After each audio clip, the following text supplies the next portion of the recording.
இந்த மாஸ்டர் தொழிலை வந்து ஆண்களால் மட்டும்தான் செய்ய முடியுமா அப்படின்னு பார்க்குறீங்களா? கண்டிப்பாக பெண்களாலேயும் முடியுங்க. மனசு வலிமையோடு இருந்தால் கண்டிப்பாக எதையும் சாதிக்க முடியும். இந்த வேலையை வந்து நீங்களும் செய்யணும் அப்படின்னா கண்டிப்பாக ஒரு 4 நாளோ 5 நாளோ ட்ரைனிங் எடுத்துக்கிட்டீங்க அப்படின்னாவே போதும். கண்டிப்பாக நீங்கள் வந்து இந்த வேலையை செஞ்சிடலாம். ஆரம்பத்தில் கொஞ்சம் கஷ்டமாக இருந்தாலும் கண்டிப்பாக போக போக சரியாயிரும். நம்ம வந்து கண்டிப்பாக இந்த வேலையை எல்லாராலையும் செய்ய முடியும். பெண்களுக்கு கண்டிப்பாக சுயதொழில் என்பது ரொம்ப முக்கியங்க. இந்த சமையல் அப்படிங்கிறது அழியாத ஒரு விஷயம். அதனால் சமையலை வந்து ஒரு கலையாக நினச்சி கற்றுக்கிட்டோம் அப்படின்னா கண்டிப்பாக நமக்கு கை கொடுக்குங்க எந்த நிலைமையிலையும். அதனால் வந்து கண்டிப்பாக சமையல் கலையை வந்து சின்ன வயசுலேருந்தே கற்றுக்கிட்டோம் அப்படின்னா கண்டிப்பாக இன்னும் சூப்பராக நம்மளால் கற்றுக்க முடியும். இப்போ வந்து நம்ம வேலைக்கு வந்துட்டோம். பார்த்திங்கன்னா 6:30 மணி ஆகுது. இப்போ நம்ம வந்து பரோட்டா கல் வந்து நல்லா சோப் போட்டு தேய்ச்சி கழுவிக்கலாம். எண்ணெய் பிசுக்கெல்லாம் இருக்கும். கொஞ்சம் சோப் போட்டு நல்லா நார் வச்சு தேய்ச்சிட்டு தண்ணி ஊற்றி நல்லா கழுவி எடுத்துடலாம். 2-3 டைம் நல்லா தண்ணி ஊற்றி கழுவி எடுத்துக்கலாம். பரோட்டா கல் வந்து முதல்ல நம்ம வந்ததும் கழுவி விட்டுட்டு அடுத்தடுத்த வேலைகளை செய்ய போகிறோம். பார்த்திங்கன்னா ஒரு பாட்டிமா வருவாங்க. நைட்டு வந்து எடுத்து வச்ச பாத்திரம் மண்டமெல்லாம் அப்படி அப்படியே இருக்குது. பாட்டி வந்து எல்லாம் எடுத்து வச்சு க்ளீன் பண்ணி கொடுப்பாங்க. இப்போ பார்த்திங்கன்னா நம்ம கல்லை நல்லா கழுவியாச்சு. அடுத்தது வந்து பூரிக்கு மாவு பிசைய போகிறோம். பூரி மாவுக்கு வந்து 1 கிலோ அளவுக்கு கோதுமை மாவு சேர்த்துட்டு நல்லா ஒரு குழி பண்ணி விட்டுக்கலாம். அதில் வந்து ஒரு 15 கிராம் அளவுக்கு உப்பு, ஒரு அரை ஸ்பூன் அளவுக்கு சர்க்கரை, 50 கிராம் அளவுக்கு ரவை சேர்த்துட்டு கொஞ்சமாக தண்ணி தெளித்து நல்லா வந்து மாவை கெட்டியாக நல்லா இழுத்து விட்டு பிசைஞ்சு எடுத்துக்க போகிறோம். பார்த்திங்கன்னா நல்லா நம்ம கோதுமை மாவை பிசைஞ்சிட்ருக்கோம். இந்த மாதிரி தான் பிசையணும். நல்லா கெட்டியாக இருக்கணும் ஓரளவுக்கு. அப்போ தான் வந்து பூரிக்கு நல்லாயிருக்கும். இழுத்து விட்டு மாவை வந்து பிசைஞ்சு எடுத்த உடனே ஒரு உருண்டையாக பிடிச்சிட்டு இலையோ அல்லது ஈர துணியோ போட்டு மூடி வச்சிடலாம். அடுத்தது வந்து பரோட்டாவுக்கு மாவு பிசைய போகிறோம். பரோட்டா மாவுக்கு வந்து 3 லிட்டர் அளவுக்கு தண்ணி சேர்த்துட்டு ஒரு 90 கிராம் அளவுக்கு உப்பு, 90 கிராம் அளவுக்கு சர்க்கரை சேர்த்துக்கலாம். சேர்த்துட்டு மாவு வந்து மைதா, இதை வந்து ஒரு 6 கிலோ அளவுக்கு நம்ம சேர்க்க போகிறோம். பார்த்திங்கன்னா 6 கிலோ மைதாவை சேர்த்துட்டு நல்லா வந்து கலக்கி விட்டுக்கலாம். கலக்கி விட்டுட்டு நம்ம வந்து நல்லா பிசைய ஆரம்பிக்க போகிறோம். பரோட்டா மாவு வந்து நல்லா வந்து கலந்து விட்டு நல்லா ஒரு உருண்டையாக வந்த உடனே நம்ம வந்து கல்லில் போட்டு மாவு வந்து நல்லா அழுத்தி விட்டு பிசையணும். இப்போ பார்த்திங்கன்னா நல்லா மாவு வந்து உருண்டையாக ஆயிடுச்சு, மைதாலாம் கொஞ்சம் கூட இல்லாமல். இப்போ வந்து என்ன பண்ண போகிறோம்னு பார்த்திங்கன்னா கல்லில் வந்து மாவை கொட்டிக்கலாம். கொட்டிட்டு நல்லா வந்து மாவை அழுத்தி விட்டு பிசைய ஆரம்பிக்க போகிறோம். பார்த்திங்கன்னா நல்லா கையில் வந்து நல்லா இழுத்து மாவை வந்து அழுத்தி விட்டு நல்லா பிசையணும். அப்போ தான் வந்து பரோட்டா வந்து நல்லா சாஃப்டாக இருக்கும். அதனால் வந்து முடிஞ்ச அளவுக்கு நல்லா வந்து அழுத்தி விட்டு பிசைஞ்சு எடுத்துக்கோங்க. இப்போ வந்து நல்லா உருண்டையாக பண்ணிவிட்டு நம்ம மாவு வந்து 1 மணி நேரம் அளவுக்கு ஊற வைக்க போகிறோம். ஒரு பாத்திரத்தில் போட்டுட்டு மேலே வந்து இலையோ இல்லை ஏதோ ஒன்று போட்டுட்டு நல்லா வந்து பிளேட் வச்சு நல்லா மூடி விட்டுருங்க. இப்போ வந்து பூரிக்கு நம்ம மாவு வந்து திரட்டி தேய்ச்சி எடுக்க போகிறோம். பார்த்திங்கன்னா நல்லா இந்த மாதிரி திரட்டி விட்டுட்டு சைஸ் வந்து எந்த அளவுக்கு நமக்கு வேணுமோ அதே அளவுக்கு நம்ம வந்து மாவை நல்லா கட் பண்ணி எடுத்துக்கலாம். பார்த்திங்கன்னா இங்கே செட்டு வந்து 40 ரூபா பூரி, அதுக்கு தகுந்த மாதிரி நம்ம சைஸ் போட்டு எடுத்துக்கலாம். பார்த்திங்கன்னா நம்ம பூரிக்கு மாவு வந்து திரட்டி கட் பண்ணி எடுத்தாச்சு.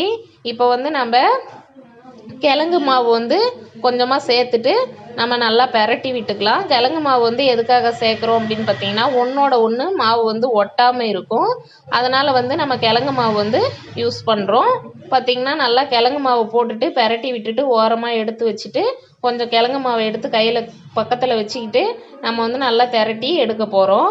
பார்த்திங்கன்னா நல்லா ரவுண்ட் ஷேப்பில் இந்த மாதிரி நல்லா திருப்பி திருப்பி விட்டு தேய்ச்சி எடுத்துக்கோங்க. இப்போ நம்ம எல்லா பூரியும் தேய்ச்சி எடுத்தாச்சு. பூரி மாவு வந்து எல்லாமே தேய்ச்சி வச்சிட்டோம். இப்போ வந்து பூரி வந்து பொரித்து எடுத்துகிட்டு வந்துடலாம். பொரித்து எடுத்துகிட்டு வந்துட்டோம்னா நம்ம வந்து ஃப்ரீயாக பரோட்டா போட ஆரம்பிச்சிட வேண்டியதுதான். இப்போ வாங்க பூரி பொரித்து எடுத்துகிட்டு வந்துடலாம். இப்போ பார்த்திங்கன்னா ஒரு சட்டி வச்சுட்டு அதில் ஆயில் 2 லிட்டர் ஊற்றிருக்கு. நீங்கள் இன்னும் சேர்த்தி கூட ஊற்றிக்கலாம். இப்போ மாவு தேய்ச்சி வச்ச மாவு பக்கத்தில் இருக்குது. பார்த்திங்கன்னா 2 பேப்பரை போட்டு ஒரு பிளேட்டில் எடுத்துகிட்டு வந்தாச்சு. ஆயில் வந்து அடுப்பத்தை வச்சு நல்லா காய வச்சிடலாம். ஆயில் வந்து நல்லா ஹீட்டாக இருந்துச்சுன்னா தான் பொரிச்சா பூரி வந்து நல்லாயிருக்கும்.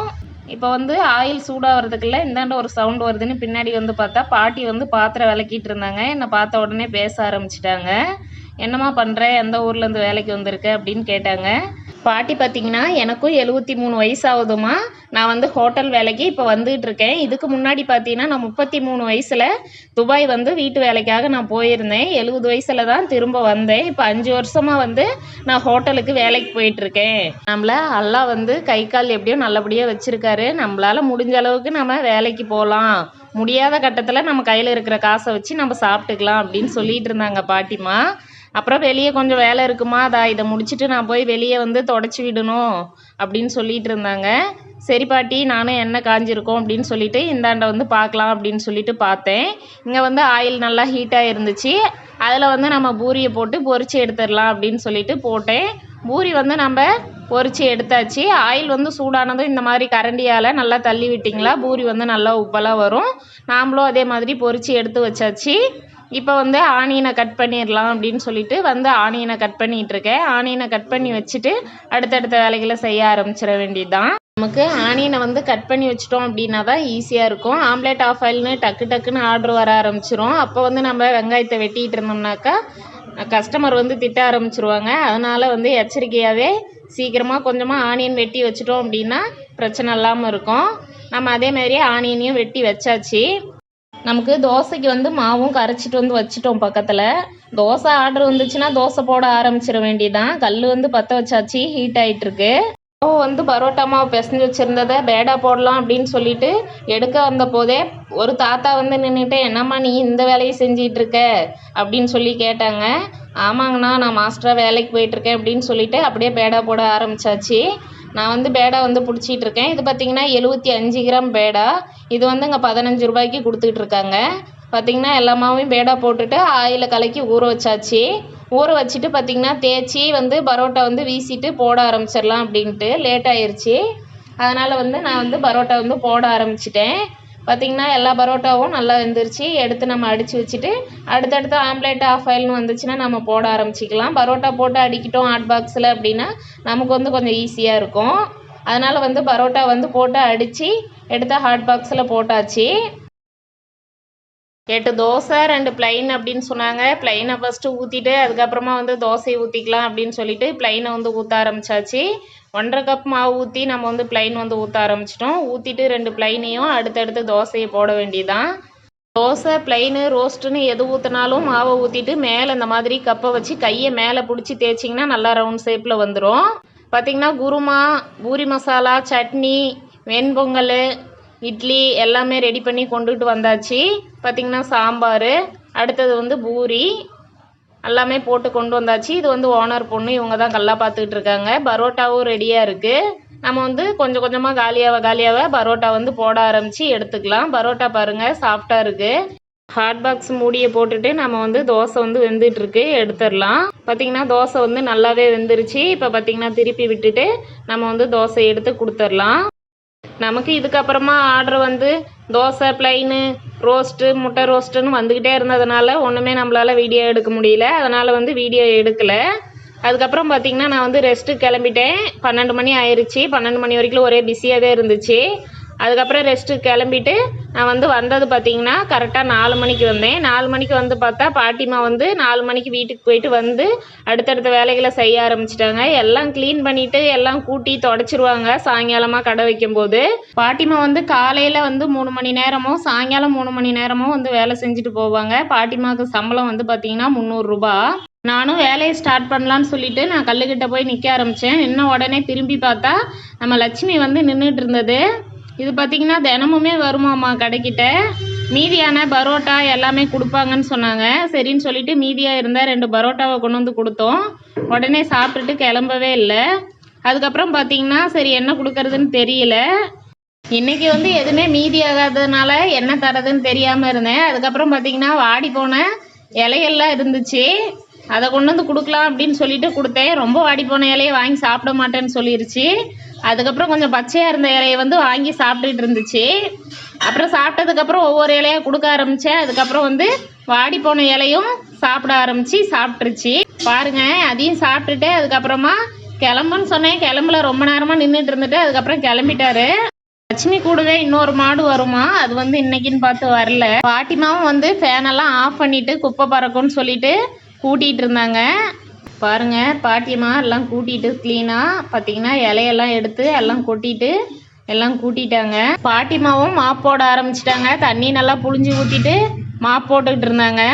நல்லா தொடச்சி விட்டாங்க. நான் வந்து அதுக்கும் இதுக்கும் உள்ளி வெளியும் போயிட்டு இருந்தேன். மாவு எடுத்துகிட்டு வருவோம். அதுவும் பாட்டிமா வெயிட் பண்ணி மொள்ள தொடச்சி சேர்த்திட்டாங்க. சாயங்காலம் வந்து சப்பாத்திக்கு வந்து மாவு பிசைஞ்சு வச்சாச்சு. சப்பாத்தி மாவு வந்து நல்லா திரட்டி எடுத்து வச்சிடலாம். சப்பாத்தி வந்து ஒவ்வொரு கடையில் வந்து வாட்டி எடுத்து வைப்பாங்க.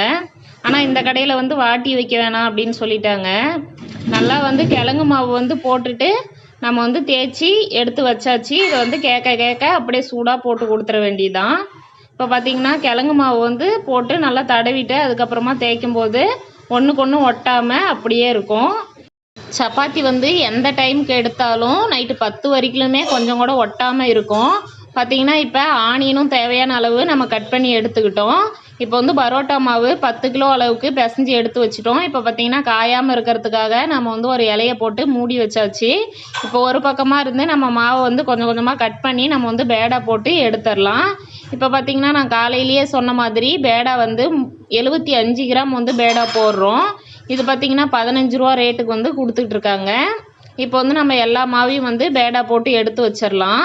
இப்போ பார்த்திங்கன்னா பேடா போட்டு எடுத்து வச்சாச்சு. நம்ம லேடிஸாக இருந்துட்டு மாஸ்டர் வேலை செய்யணும்னா கொஞ்சம் அதிசயமாக தான் பார்க்குறாங்க. இருந்தாலும் சரின்னு சொல்லிட்டு நம்ம வந்து அதை கண்டுக்காமல் நம்ம பாட்டில் வேலையை செய்ய ஆரம்பிச்சிட வேண்டியதான். இப்போ பார்த்திங்கன்னா எல்லா மாவும் பேடா போட்டு எடுத்து வச்சாச்சு. இவர் வந்து பக்கத்தில் ஆட்டோ டிரைவராக இருக்கார். நானும் வந்து இந்த ஹோட்டலில் தான் வேலை செஞ்சிட்டு இருந்தேம்மா, நீ வந்து இங்கே வேலை செய்கிறியா அப்படின்னு கேட்டுட்டு இருந்தார். ஆமாண்ணா அப்படின்னு சொல்லிட்டு இருந்தேன். அதுக்கப்புறம் அவர் கிளம்பிட்டார். அதுக்கப்புறம் பார்த்திங்கன்னா நம்ம டால்டா வந்து கொஞ்சமாக சேர்த்துட்டு நல்லா வந்து அப்ளை பண்ணி விட்டுறலாம். ஏன்னா டால்டா எதுக்காக போடுறோன்னு பார்த்திங்கன்னா பேடா போட்டு எடுத்து வச்சோம் அப்படின்னா ஒன்றுக்கு ஒன்று எல்லாம் ஒட்டிடும். அதுக்காக வந்து ஃபஸ்ட்டு வந்து டால்டா வந்து மேலெல்லாம் போட்டு விட்டுட்டு அதுக்கப்புறம் வந்து அது மேலே ஆயிலை போட்டுட்டு நம்ம வந்து எல்லாம் பிரட்டி விட்டு நம்ம வந்து ஒரு பாத்திரத்தில் எடுத்து போட்டு ஊற வைக்க போகிறோம். பார்த்திங்கன்னா நம்ம வந்து எல்லாத்துக்குமே ஆயில் அப்ளை பண்ணியாச்சு. இதுக்கு மேலே வந்து எல்லாத்தையும் எடுத்து நம்ம ஒரு பேசனில் போட்டு எடுத்து வச்சிடலாம். இது பார்த்திங்கன்னா ஒரு மணி நேரத்துக்கு நல்லா ஊறிக்கிட்டு இருக்கட்டும். அதுக்குள்ளே நம்ம மற்ற வேலைகள்லாம் செஞ்சு முடிச்சிடலாம். இப்போ பார்த்திங்கன்னா எல்லா பேடாவும் எடுத்து போட்டாச்சு. இப்போ கொஞ்சமாக பேடா வந்து நமக்கு பரோட்டாவுக்கு வச்சுக்கலாம். ஏன்னா ஊறிட்டு இருந்துச்சுன்னா லேட் ஆயிரும் அப்படிங்கிறதுனால கொஞ்சம் வந்து அரை பேடா அடித்து வைக்கலாம் அப்படின்னு சொல்லிட்டு மீதி இருக்கிற பேடாவெல்லாம் எடுத்து நம்ம ஒரு இலையை போட்டு நல்லா கப்புன்னு மூடி வச்சிடலாம். அப்படி மூடி வைக்காமல் விட்டுட்டிங்க அப்படின்னா மேலே இருக்கிற பேடா பூரா நல்லா காஞ்சி போயிடும். அதுக்கப்புறம் வந்து நமக்கு வீசுறதுக்கு சரியாக வராது. இந்த மாதிரி இலையை போட்டு மூடி வச்சிட்டிங்கன்னா காயாமல் இருக்கும்.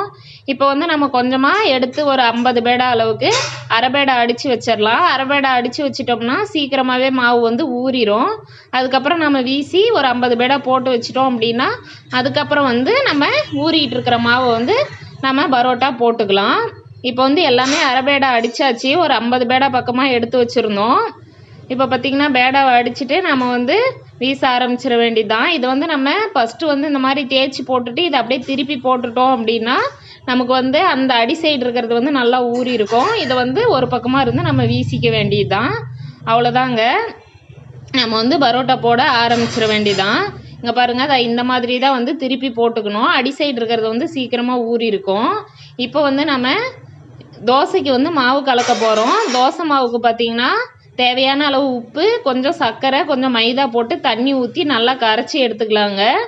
அப்போ தான் வந்து தோசை வந்து நல்லா செவந்து வரும். தோசையும் வந்து திருப்புறதுக்கு கரெக்டாக வரும். அதனால் கொஞ்சம் லைட்டாக மாவு வந்து மைதா மாவு போட்டு கரைச்சிக்கிறோம். அவ்வளோதாங்க, இந்த அளவுக்கு பதத்தில் நம்ம மாவு வந்து கரைச்சி எடுத்து வச்சாச்சு. பாருங்கள், இட்லி மாவோட கொஞ்சம் வந்து லூஸாக கரைக்கணும். அரிசிக்கு ஒரு 50 கிராம் அளவுக்கு கடலைப்பருப்பு சேர்த்தா தோசை சூப்பராக இருக்கும்.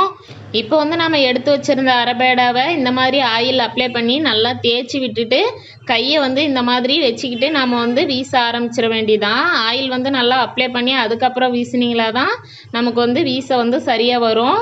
அப்படி இல்லை அப்படின்னா ரொம்ப ட்ரையாக இருக்கும், வீசுறதுக்கு நல்லா வராது. இந்த மாதிரி நல்லா வந்து வீசி எடுத்துக்கலாம். எல்லா பரோட்டா மாவையும் நம்ம இந்த மாதிரி வீசி எடுத்துட்டு நம்ம வந்து சுருட்டி வச்சிடலாம். இந்த மாதிரி சுருட்டி எடுத்து வச்சிட போகிறோம். இப்போ வந்து இது நீங்கள் ரொம்ப நேரம் கழித்து வீசிட்டு அதுக்கப்புறம் போட போகிறீங்க அப்படின்னா மேலே வந்து ஆயில் அப்ளை பண்ணி விட்டுருங்க. அப்படி இல்லைன்னா நல்லா காஞ்சிரும். புதுசாக ட்ரை பண்ணுறவங்க கர்ச்சீப்பில் 4 நாளைக்கு வந்து வீச ஆரம்பிங்க. கண்டிப்பாக நீங்களும் சூப்பராக பரோட்டா வீச ஆரம்பிச்சிருவீங்க. கல் பார்த்திங்கன்னா ரொம்ப சூடாக இருந்துச்சுன்னா பரோட்டா போட்டால் தீய ஆரம்பிச்சிரும். அதே சூடு கம்மியாக இருந்தாலும் பரோட்டா வந்து ஓடாட்டம் ஆயிரும், நல்லா பஃபியாக வராது. அதனால் வந்து கல்லை வந்து மிதமான ஹீட்டில் வச்சுக்கோங்க. அதுக்கப்புறம் மேலே கொஞ்சம் ஆயில் அப்ளை பண்ணிவிட்டு நீங்கள் பரோட்டா வந்து எடுத்து போட ஆரம்பிச்சிருங்க. கல்லில் வந்து பரோட்டா வந்து எல்லாமே நம்ம வந்து தேய்ச்சி எடுத்து போட்டாச்சு. நீங்கள் கையிலேயே கூட நல்லா ஆயில் அப்ளை பண்ணிவிட்டு தேய்ச்சி விட்டிங்களா ஈஸியாகவே வந்து பரோட்டா வந்து நல்லா ரவுண்ட் ஷேப்பில் வந்துடும். நான் வந்து லேட் ஆகுது அப்படிங்கிறதுக்காக, வேகமாக தேய்க்கணும் அப்படிங்கிறதுக்காக சப்பாத்தி கட்டையில் வந்து நான் தேய்ச்சி போட்டுட்ருக்கேன். ஆனால் வந்து பொறுமையாக நீங்கள் வந்து ஆயில் அப்ளை பண்ணி தேய்ச்சிங்கனாவே சூப்பராக வந்து ரவுண்ட் ஷேப் வந்துடும். பார்த்திங்கன்னா அவ்வளோதான். நம்ம எல்லா பரோட்டாவும் போட்டு ஏற்றலை, ஒரு 50 பரோட்டா போட்டு ஏற்றிட்டு அதுக்கப்புறம் வந்து மிச்சம் இருக்கிறத கொஞ்சம் கொஞ்சமாக விற்க 10 10ஆக போட்டுக்க போகிறோம். மேலே வந்து நல்லா ஆயிலை வந்து கொஞ்சமாக ஊற்றி விட்டுருங்க. நல்லா ஆயிலை வந்து மேலே ஊற்றி விட்டீங்க அப்படின்னா தான் பரோட்டா வந்து நல்லா ப்ரௌனிஷாக வரும். பார்த்திங்கன்னா ஆயிலை வந்து நல்லா மேலெல்லாம் தெளித்து விட்டுட்டு இதை வந்து நல்லா திருப்பி போட்டு ஒரு 3லிருந்து 4 நிமிஷம் வரைக்கும் நல்லா வேக வச்சிடலாம். அவ்வளோ நேரம் வெந்தாவே நல்லா வந்து பரோட்டா வெந்துடும். நல்லா 2 சைடுமே நல்லா திருப்பி போட்டு நல்லா ப்ரௌன் கலரில் வர வரைக்கும் வெயிட் பண்ணுங்கள். ஆயில் வந்து நீங்கள் பரோட்டா 20 ரூபாய்க்கு கொடுக்குறீங்க அப்படின்னா இன்னும் கொஞ்சம் சேர்த்தி கூட ஆயில் வந்து ஊற்றலாம். நமக்கு வந்து இந்த ரேட்டுக்கு இவ்வளோ ஆயில் தான் ஊற்றினா கட்டுப்படி ஆகும். அதனால் வந்து நம்ம இந்த அளவுக்கு தான் ஆயில் ஊற்றிருக்கோம். பார்த்திங்கன்னா அவ்வளோதான். இந்த மாதிரி நல்லா கலர் வந்த உடனே நம்ம வந்து 2 சைடும் நல்லா திருப்பி போட்டு வேக வச்சிட வேண்டியது தான். ஒரு 3 நிமிஷம் வந்து வேக வச்சாவே போதுமானது தான். அவ்வளோதாங்க. நல்லா திருப்பி போட்டு வெந்துருச்சு. இப்போ வந்து பரோட்டா வந்து நம்ம எடுத்துடலாம்.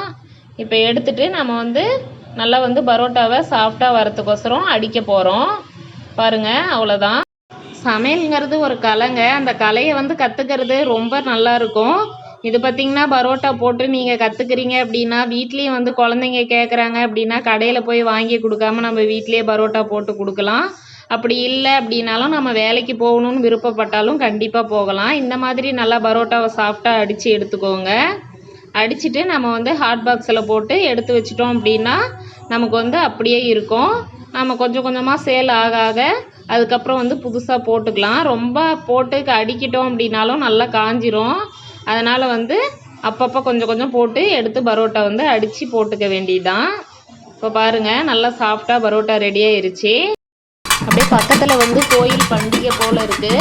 இங்கே வந்து மாரியம்மன் திருவிழான்னு நினைக்கிறேன். இங்கே வந்து பார்த்திங்கன்னா சத்தி அழைச்சிட்டு இருந்தாங்க. எல்லாம் வந்து கூடை, பால் குடம் எல்லாம் எடுத்துகிட்டு போயிட்டு இருந்தாங்க. சரின்னு சொல்லி அப்படியே வேடிக்கை பார்த்துக்கிட்டு இருந்தோம். அப்புறமா எவ்வளோ நேரம் வந்து உடுக்க அடிச்சுட்டு சத்தி அழைச்சிட்டு இருந்தாங்க. சரின்னு சொல்லி அப்படியே வேடிக்கை பார்த்துட்டு நாமளும் வந்து வேலையை ஸ்டார்ட் பண்ணி செஞ்சுக்கிட்டே இருந்தோம். கடைக்கார ஓனர் பொண்ணும் பையனும் வந்து வேடிக்கை பார்த்துக்கிட்டு இருந்தாங்க ரொம்ப நேரமாக. அதுக்கப்புறம் கலக்கி கேட்டாங்க. சரின்னு சொல்லிட்டு நான் வந்து கலக்கி போட்டுக்கிட்டு இருந்தேன். பார்த்திங்கன்னா கொஞ்சமாக குருமா எடுத்துகிட்டு ஊற்றி நல்லா கலக்கி நம்ம வந்து கலக்கி போட்டாச்சு. கொஞ்சமாக ஆயில் அப்ளை பண்ணிவிட்டு கலக்கி வந்து போட்டு எடுத்துக்கலாம். அவ்வளோதாங்க. கொஞ்சம் லைட்டாக பெப்பரை சேர்த்துட்டு நம்ம வந்து அப்படியே எடுத்து கொடுத்துட வேண்டியது தான். இப்போ வந்து கலக்கி ரெடி ஆயிடுச்சு. பாப்பா வந்து நான் பரோட்டா வீசுகிறேன் அப்படின்னு சொல்லிட்டு வந்து வீசி பழகிட்டு இருந்தா. ஓரளவுக்கு பரோட்டா வந்து வீசிட்டு தான் இருக்கா. ஆனால் வந்து பார்த்திங்கன்னா ஆயில் அப்ளை பண்ணி வீசுன்னு சொல்லி இப்படி வீசுமா அப்படின்னு சொல்லிட்டு இருந்தேன். அவளும் வந்து நல்லாவே வீசுகிறா பரோட்டா. பாப்பாவுக்கு வந்து நல்லா 10 வயசு ஆகுதுன்னு நினைக்கிறேன்.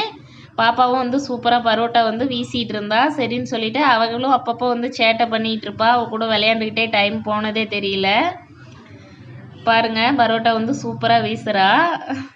ஆயில் அப்ளை பண்ணி போட்டால் வந்து நல்லாயிருக்கும், வீசுறதுக்கு நல்லா வரும், ஆயில் அப்ளை பண்ணு அப்படின்னு சொல்லிட்டு நானும் வந்து பரோட்டா போட்டுகிட்டு இருந்தேன்.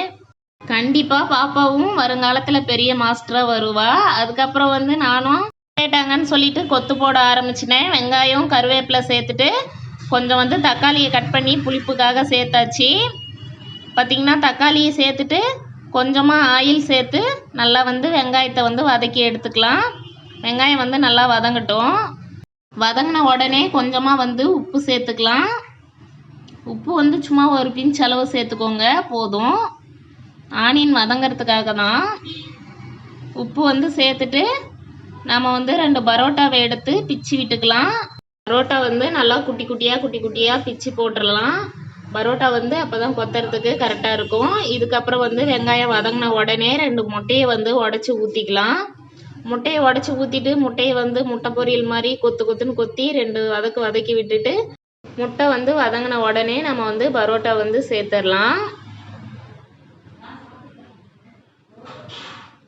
இப்போ வந்து பரோட்டா வந்து அள்ளி போட்டுட்டு கொஞ்சம் வந்து பெப்பர் பொடி சேர்த்துக்கலாம். பெப்பர் பொடியை வந்து அப்படியே தூவி விட்டுட்டு மேலாக்க இப்போ வந்து குருமாவை சேர்த்து அப்படியே கொத்த ஆரம்பிச்சிட வேண்டியதான். குருமா வந்து சேர்த்துட்டு நல்லா வந்து சும்மா வந்து ஒரு கிண்டி விட்டுக்கோங்க. கிண்டி விட்டுட்டு நல்லா டக்கு டக்குன்னு கொத்த ஆரம்பிச்சிங்கன்னா கொத்து வந்து சூப்பராக ரெடி ஆயிரும். பாருங்கள், இந்த மாதிரி நல்லா வந்து கொத்தி விட்டுக்கோங்க. நல்லா வந்து கொத்தின உடனே கொத்து ரெடி ஆயிருச்சு. இப்போ வந்து கொத்தை வந்து ஒரு பிளேட்டில் எடுத்துடலாம். அவ்வளோதாங்க, கொத்து சூப்பராக ரெடி. கொத்து வந்து அப்படியே போட்டு கொடுத்தாச்சு. கொடுத்துட்டு நம்ம வந்து இருக்கிற மாவெல்லாம் பரோட்டா வந்து ஏற்றி விட்டுறலாம் அப்படின்னு சொல்லிட்டு பரோட்டா வந்து போட ஆரம்பிச்சாச்சு. கடை வந்து 11 மணி வரைக்கும் இருக்கும்னு சொன்னாங்க. சரின்னு சொல்லிட்டு நம்ம வந்து பரோட்டா வந்து ஏற்றி விட்டுட்டு போயிருங்க, நாங்கள் வந்து தோசை ஆர்டர் வந்தால் போட்டுக்கிறோம் அப்படின்னு சொல்லியிருந்தாங்க. சரின்னு சொல்லிட்டு இருக்கிற மாவு எல்லாத்தையுமே நம்ம வந்து பரோட்டா வந்து ஏற்றி விட்டுறலாம் அப்படின்னு சொல்லிட்டு பரோட்டாவும் போட்டு எல்லாத்தையும் அடித்து எடுத்து ஹாட் பாக்ஸில் போட்டாச்சு. இதுக்கு மேலே வந்து நம்ம கிளம்பிட வேண்டியது தான். அதனால் வந்து எல்லா பரோட்டாவையும் ஏற்றி முடிச்சுட்டு கிளம்பலாம் அப்படின்னு சொல்லிட்டு கலப்பாக இருக்குன்னு சொல்லிட்டு ஒரு ஜூஸை வாங்கிட்டு வந்து பாப்பாவுக்கு ஒரு ஜூஸ் கொடுத்தாச்சு. கொடுத்துட்டு பார்த்திங்கன்னா 2 சப்பாத்தி அது இதுன்னு ஆர்டர் வந்துக்கிட்டே இருந்துச்சு. முட்டை ரோஸ்ட் எல்லாம் போட்டு வந்து எடுத்து கொடுத்தாச்சு. கொடுத்துட்டு அப்படியே ஆர்டர் வந்துக்கிட்டே இருந்துச்சு. சரின்னு சொல்லிட்டு போட்டுக்கிட்டு இருந்தேன். அந்த அக்காவும் பார்த்திங்கன்னா கடை ஓனர் வந்து சரி 10:30 மணி ஆகுது, நீ கிளம்புமா அப்படின்னு சொல்லிட்டாங்க. சரின்னு சொல்லிட்டு நானும் வந்து இதை எடுத்து கொடுத்துட்டு போயிடுறேங்க்கா அப்படின்னு சொல்லிட்டு எல்லாம் எடுத்து போட்டுட்டு கிளம்ப ஆரம்பிச்சாச்சு. அவ்வளோதாங்க, இன்னைக்கு வேலை முடிஞ்சது, கிளம்பலாம். இந்த வீடியோ வந்து உங்களுக்கு பயனுள்ளதாக இருந்திருக்கும்னு நினைக்கிறேன். இந்த வீடியோ பிடிச்சிருந்தா ஒரு லைக் மட்டும் பண்ணிடுங்க. இந்த வேலையை பற்றின டவுட் ஏதாவது இருந்துச்சுன்னா கமெண்டில் கேளுங்க. கண்டிப்பாக பெண் என்பவளுக்கு கண்டிப்பாக ஒரு சுயதொழில் என்பது ரொம்ப முக்கியங்க. கண்டிப்பாக நீங்களும் உங்கள் கைத்தொழில் என்பதை கற்றுக்கோங்க. கண்டிப்பாக அது நமக்கு வந்து பயனுள்ளதாக இருக்கும். சரிங்க, இப்போ வந்து டைம் பார்த்திங்கன்னா 10:30 ஆயிடுச்சு. கிளம்பியாச்சு. பாப்பாவுக்கு ஒரு டாட்டா பாபாய் சொல்லிவிட்டு கிளம்பியாச்சுங்க. அவ்வளோதான், போயிட்டு வரேன். நாளைக்கு சந்திக்கலாம்.